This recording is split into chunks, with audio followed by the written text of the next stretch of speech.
छोटी लड़की को उसकी खूबसूरती के कारण इस सफेद बालों वाले बूढ़े आदमी के लिए पत्नी के रूप में बेच दिया गया। जब वह उस कैद में पहुंची तो उसने डर के साथ देखा कि ये दर्जन भर गोरी और सुंदर महिलाएं वास्तव में बूढ़े आदमी के प्रजनन के साधन थीं। उसी दिन एक महिला ने जन्म दिया, लेकिन उसके जन्मा बच्चा विकलांग था। न सोते पुल ने तुरंत गर्भवती महिला को मारने का आदेश दिया, क्योंकि वह पहले ही 3 बार गर्भवती हो चुकी थी और स्वस्थ शिशु नहीं दे सकी।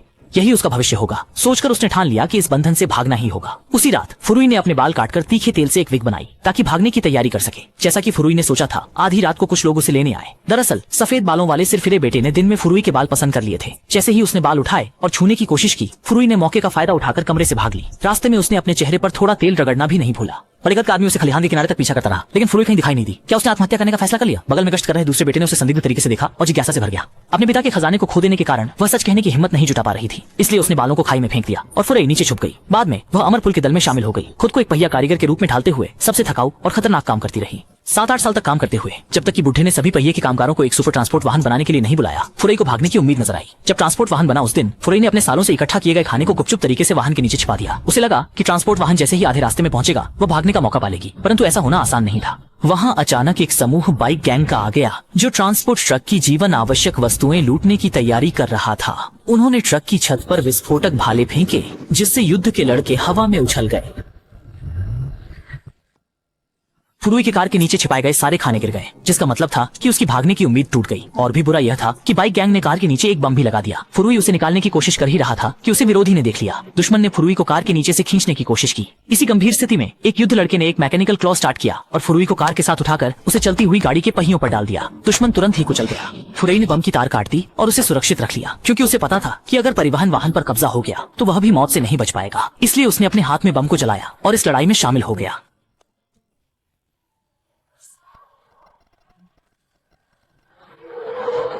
वेटर ने स्कार्फ का उपयोग करके जमीन पर पड़े खोपड़ी को उठाया, कार का रेडिएटर ठीक कर दिया, लेकिन अब तक कई बार उसे नहीं पाया। यह भी अधिकारी जैक के सामने उजागर हुआ। इस समय दुश्मन वाहन के सामने चढ़ गया और फ्यूरी ने तेजी से बंदूक उठाई और पास के दुश्मनों को खत्म किया, लेकिन खतरा अब भी पूरी तरह खत्म नहीं हुआ था। दुश्मनों ने रणनीति बदल दी, ग्लाइडर चलाकर वाहन पर आग की लपटें छोड़ी और फिर मशीन गन से पागलों की तरह गोलीबारी की। अगर इसी तरह निष्क्रिय बने रहेंगे तो दोनों की निश्चित मौत होनी तय थी।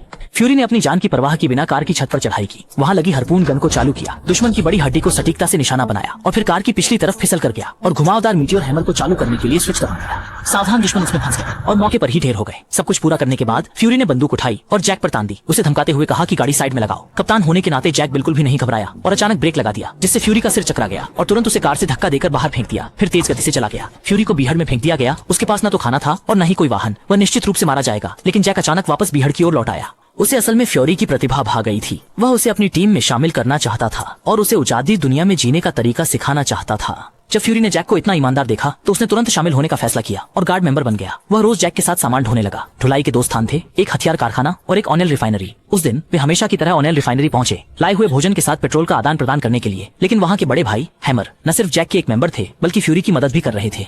इसके विपरीत उसने अपने आदमियों को खाने की चीजें छीनने के लिए उकसाया और उनसे अमर जौ को देने के लिए कहा, ताकि और अधिक भोजन देकर ही गैसोलीन प्राप्त किया जा सके। जब देखा कि उनके पास अधिक लोग हैं तो वे केवल सहमे रह गए। अमर जौ को जब यह सब पता चला तो उसने चुपचाप यह नहीं सहा और जैक को हथियार कारखाने जाने का आदेश दिया, ताकि सभी हथियार और गोला बारूद वापस लाकर हथौड़ा भाई के साथ युद्ध की तैयारी की जा सके। जब लड़ाई का समय करीब आ गया तो फ्यूरी ने अपने घर में उगाई एक खास फसल को निकालकर जैक को अपने साथ घर लौटने का निमंत्रण दिया। जैक भी इस लड़ाई झगड़े वाली जिंदगी से ऊब चुका था और तुरंत ही मान गया। हथियार कारखाने की ओर जाते हुए फ्यूरी को काफिले के अंत में रखा गया। दोनों ने यह तय किया कि गोला बारूद वापस लाकर भाग निकलेंगे, बिना यह जाने कि आगे पहले ही घात लगाई जा चुकी थी। जब वे हथियार कारखाने पहुंचे तो वहां एक भी व्यक्ति नजर नहीं आया। जैक ने तुरंत पीछे हटने का आदेश दिया, लेकिन तब तक बहुत देर हो चुकी थी। दुश्मन ने अचानक हमला कर दिया, जिससे वे बिल्कुल तैयार नहीं थे। केवल टीम के पीछे के पूरे बाहर निकलकर भागने में सफल रहे। यूयू टेलीविजन सीरीज एक्सक्लूसिव।